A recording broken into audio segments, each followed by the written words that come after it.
کہاں جاؤں؟ دنیا میں ایک انچ نہیں ہے، کوئی ملک نہیں ہے جہاں اے اللہ تیرا دین قائم ہو، جائیں تو کہاں جائیں؟ دیکھیے ہماری بندگی جزوی ہے، نمازیں ہم پڑھ رہے ہیں، روزے ہم رکھ رہے ہیں، مسجدیں عالی شان بنائی ہیں، مدرسے بھی بہت بڑے بڑے بن گئے ہیں، واقعتاً اس میں کوئی شک نہیں، لیکن سوال یہ ہے کہ اوپر جو چھت ہے وہ تو کافرانہ ہے، قانون تو اللہ کا نہیں ہے، کتاب و سنت کے احکام تو نافذ نہیں ہے۔ ہاں نماز ہے، روزہ ہے، حج ہے، زکوٰۃ ہے، تو نماز اور روزہ تو ہندوستان میں بھی ہو رہا ہے، تو چند ایک مسجدیں ہیں جنہیں وہ تاریخی اعتبار سے کہتے ہیں کہ یہ ہمارے مندر ہوتے تھے جنہیں مسجد بنایا گیا، ورنہ وہاں پر ہزاروں لاکھوں مسجدیں ہیں، آباد ہیں، لوگ نمازیں پڑھتے ہیں، کوئی روکتا ہے انہیں؟ ہم نے یہ ملک بنایا تھا کہ یہاں اسلام کا نظام قائم کریں گے۔ نماز تو آپ امریکہ میں جا کر پڑھیے، امریکہ کو کوئی اعتراض ہی نہیں، لیکن تم کہو کہ اسلام کا نظام ہم قائم کریں گے، نہیں کرنے دیں گے تمہیں کبھی بھی۔ تم چاہو کہ تم اسلام کا معاشی نظام قائم کرو، کبھی اجازت نہیں دیں گے۔ تم چاہو کہ اسلام کی معاشرتی اقدار کو تم قائم کرو، کبھی نہیں کرنے دیں گے۔ یہ ہے اس وقت جو ہمارے ساتھ پیش آ رہا ہے معاملہ، پورا مغرب اس پر اڑا ہوا ہے، اسلامی نظام کہیں نہیں آنے دیں گے۔ ہاں نمازیں پڑھو، ہمیں کوئی اعتراض نہیں، روزے رکھو، تم روزے 30 کی بجائے 100 رکھو، ہمارا کیا لیتے ہو؟ تو اب ہم جو کفر کے تحت زندگی گزار رہے ہیں اور اس اعتبار سے اللہ کی نگاہ میں ہم کافر ہیں، لیکن سوال یہ ہے کہ جائیں تو کہاں جائیں، کریں تو کیا کریں؟ نظام کفر کا ہے، قرآن کہتا ہے وَمَن لَّمْ يَحْكُم بِمَا أَنزَلَ اللَّهُ فَأُولَٰئِكَ هُمُ الْكَافِرُونَ۔ جو لوگ قرآن کی، اللہ کی اتاری ہوئی شریعت کے مطابق فیصلے نہیں کرتے، وہی تو کافر ہے۔ اور کافر کسے کہتے ہیں؟ اقبال نے کہا نا، بتوں سے تجھ کو امید ہے، خدا سے نو امیدی، مجھے بتا تو صحیح اور کافری کیا ہے؟ تمہاری ساری امیدیں امریکہ کے ساتھ وابستہ ہیں، وہ مسئلہ طے کرا دے، وہ یہ کرا دے، وہ کرا دے، وہ معاملہ ہمارا، وہی تو سب سے بڑا چور وہی ہے، سب سے بڑا ڈاکو وہی ہے، سب سے بڑا اسلام کا مخالف وہی ہے، اور اسی کے پاس ہم جاتے ہیں۔ قرآن کا فتویٰ تو یہ کہ تم کافر ہو۔ ہاں انفرادی طور پر تم مسلمان ہو، اجتماعی طور پر قومی سطح پر تم کافر ہو۔ وَمَن لَّمْ يَحْكُم بِمَا أَنزَلَ اللَّهُ فَأُولَٰئِكَ هُمُ الْكَافِرُونَ۔ یہ چھٹا، یہ 7واں رکوع ہے سورہ مائدہ کا، اور پھر فرمایا وَمَن لَّمْ يَحْكُم بِمَا أَنزَلَ اللَّهُ فَأُولَٰئِكَ هُمُ الظَّالِمُونَ۔ جو اللہ کے اتارے ہوئے قانون کے مطابق فیصلے نہیں کرتے وہی تو مشرک ہے۔ اللہ کے حکم کو چھوڑ کے کسی اور کے حکم پر فیصلہ کر رہے ہو، اس سے بڑا شرک کیا ہوگا؟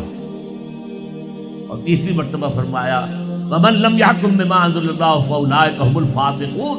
وہی تو فاسق ہیں، فاجر ہیں، وہی تو سرکش ہیں، وہی تو باغی ہیں، وہی تو غدار ہیں اللہ کے، جو اللہ کی شریعت کے مطابق فیصلے نہیں کرتے۔ اب ان 3 آیتوں کی روح سے سمجھ لیجئے ہم کہاں کھڑے ہیں، کیا کر رہے ہیں۔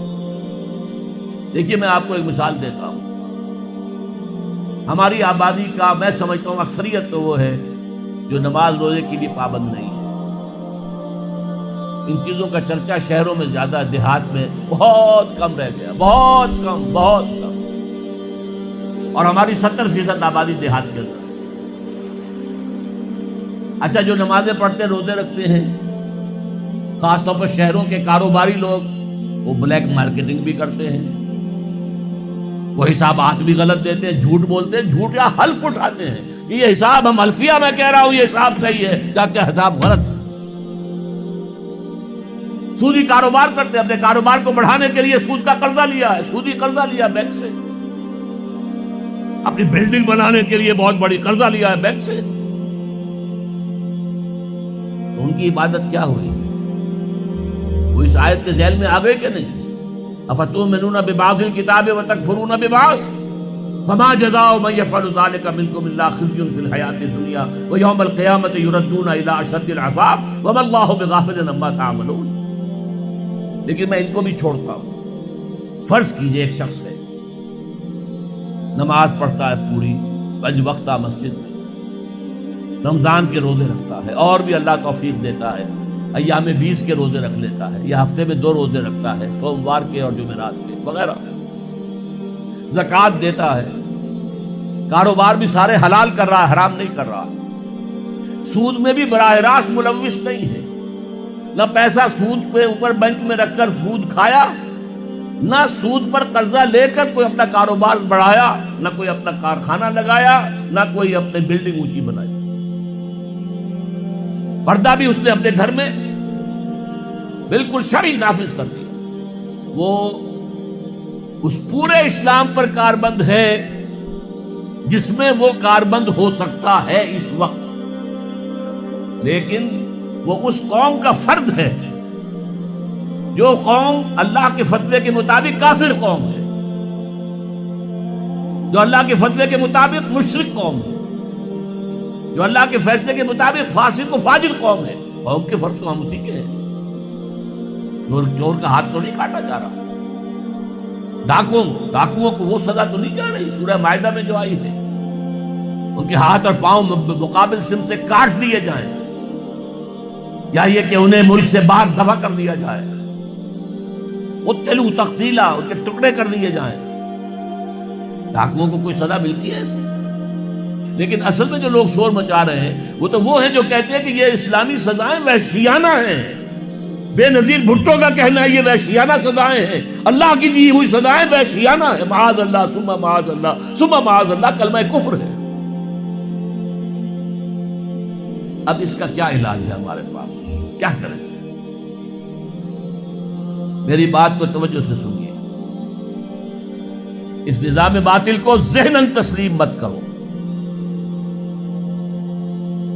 اس نظام باطل کی خدمت مت کرو۔